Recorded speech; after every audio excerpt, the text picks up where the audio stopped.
All right, we're at Sea Otter 2025. This is a bike I'm going to be racing in the downhill race here this weekend. It's a modified version of our Frameworks enduro bike. I've raced Sea Otter a handful of times over my career the past 15 years, and it's kind of a unique race.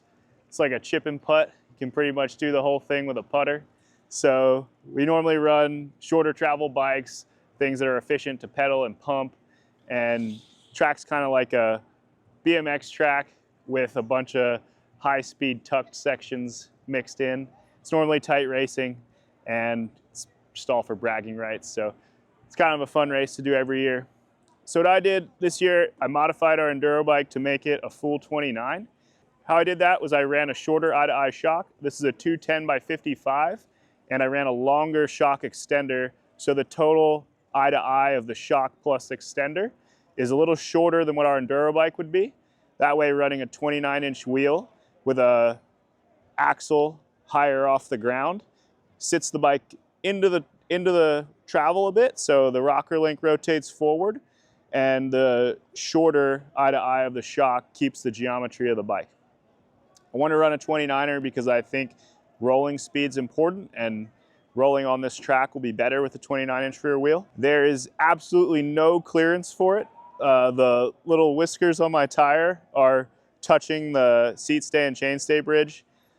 Never would want to run this as a production thing with this configuration, but for this use case in a race, I think we're pushing the limits, and I think it'll pay off. I had to trim the tire knob and run a pretty low profile tire. It's Continental Race King on the back. And without even trimming the center knob, it probably would have touched the frame. So as far as the build goes on the frame, Fox has hooked us up with some race application development forks. It's pretty cool. They let us race these. Something that we had a chance to test ride a little while ago. And while we were skeptical at first when they showed it to us, I was blown away with the performance on the trail. Both Asa and I didn't want to take them off our bikes, and got to race them again this weekend. So Sea Otter's not the most demanding track, but it's cool to get to show this fork and race it here in person at Sea Otter. I've got pretty much a downhill setup, so I've got a TRP 7-speed drivetrain running the downhill drivetrain setup, 36-tooth chainring, which is up from what I'd normally run on my enduro bike. Got rid of the dropper post, just running a straight seat post. The TRP downhill brakes on it. Tires are something that I think you can gain a lot on this track. So as I said, I'm running that cut down low profile tire on the rear with the Race King, and I'm running the Cryptotol front in the enduro casing in the soft. So it's like the mid hardness compound. They have super soft, which we normally ride, and this is just the soft. So hopefully that'll keep it rolling a little faster.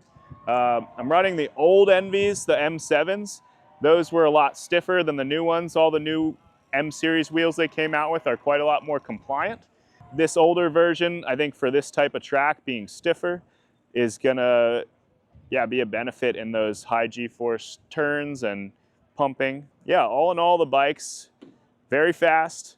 Running a lot of pressure in the shock and fork. Changing that eye-to-eye on the shock makes the leverage ratio pretty low. I didn't pay much attention to it. I think it starts at like 2.8 to 1, so it's a lot lower than what we'd run on our enduro bike. Yeah, it just makes the bike feel pretty stiff. I think really I was just looking to correct the geometry. But as I said, it's kind of hard to hold on to, but normally guys that win this race are running shorter travel bikes that are set up pretty stiff to go fast. So anyway, yeah, just wanted to give a quick check on it. It was something I've thought up over the past couple months, had these custom shock extenders made, got these shorter eye-to-eye shocks built with our tune in it so that we could have them for this race. So just a little bit of bike nerding out, making a special bike for a race. I'm not going to do as many races myself this year, so it's kind of cool to build one up for this. Asa and I got a little bet going this weekend where the person who has a slower time on Sunday is going to have to get a tattoo. Just something to remember that day when you got beat. I don't know why I bet against Asa. I'm sure it's going to be tough to beat him, but hopefully with all these little tricks up my sleeve, it'll help me. I offered them all to him, but he didn't want them. He said he doesn't ride 29ers, and he was all set with his configuration. So anyway, that's just a quick update on the bike. Thanks for watching, and wish me luck in the race Sunday.